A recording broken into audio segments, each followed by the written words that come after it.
ஆண்டவராகிய இயேசு கிறிஸ்துவின் விலையேறப்பெற்ற பரிசுத்தமுள்ள நாமத்தில் அன்பின் வாழ்த்துக்கள். இந்த காலைகளை பார்ப்பதில் மகிழ்ச்சி அடைகிறது. நாள் உங்களுக்கு ஆசீர்வாதமாக இருக்கட்டும். ஆமென். சோர்ந்து போகாம கர்த்தருக்காக எதையாவது ஒன்று செய்யுங்க. அப்படிப்பட்ட நல்ல நாளாக மாறட்டும்.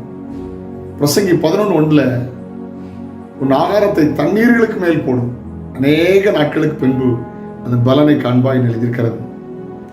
ஸ்காட்லாந்து தேசத்தில் ஊழியம் செய்த ஒரு தேவ மனிதர் ஒரு நாள் அந்த சபையை சார்ந்த மூப்பர் எல்டர் ஒருவர் அவரிடம் இந்த கடினமான வார்த்தைகளை அந்த போதகத்தில் பேசி அவரை சோர்வுக்குள்ளாக்கிட்டார். ஊழியர் அளவு வச்சுட்டார். ஒரு வருஷமா நான் பார்க்குறேன், நீங்க பண்ண பிரசங்கமெல்லாம் வீண், சரியா பிரசங்கம் பண்ணல, ஒரு ஆத்துமா கூட ரட்சிக்கப்படலை, ஒரே ஒரு புதிய பையன் மட்டும் தான் வந்திருக்காங்க, என்ன ஊழியம் செய்றீங்க அப்படின்னு கடினமான வார்த்தைகளை உதறி தள்ளிவிட்டார். சோர்ந்து டிப்ரெஷன் ஆயிருந்த போது அந்த சின்ன பையன் இவர் யாரை ரட்சிப்புடன் நடத்தி சபை கொண்டு வந்தார் சிறு பையன் கேட்டான், ஐயா நான் கடினமாக உழைத்தா போதகரா மிஷினரியா மாற முடியுமான்னு கேட்டான். மிஷினரியா? அவரை கேட்டபோது ரொம்ப மகிழ்ச்சி அடைந்தார். அவர்கள் அந்த பாரம் போய்விட்டது.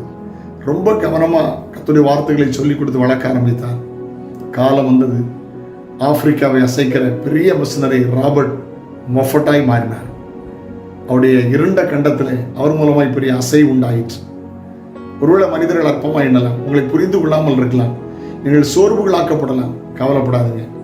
ஆகாரத்தை தண்ணீர்களுக்கு மேல் போடு, அநேக நாட்களுக்கு முன்பு நீ பலனை காண்பாய். கர்த்தர் நல்லவர். அவர் அப்படிப்பட்ட நல்ல நாட்களை உங்களுக்கு தருவாராக. Praise the Lord. சுவிசேஷம் சொல்லுங்க, நண்பர்களுக்கு, உறவினர்களுக்கு, தெரிந்தவங்களுக்கு அறிந்த சத்தியத்தை சொல்லிக் கொடுங்க. காலங்கள் வரும், கர்த்தர் சந்திப்பார். ஜபிக்கலாமா? ஆத்தும பாரத்தோடு செயல்படுங்கள். ஆத்துமக்களை ஆதாயம் பண்ணுகிறவன் ஞானம் உள்ளவன்.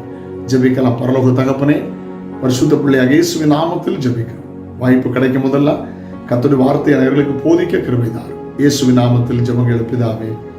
ஆமென். ஆமென். நாளைக்கு உங்களை சந்திக்கிறேன். அது ஒரு ஆண்டு கிருபை உங்களை தாங்கட்டும். God bless you. Have a nice day.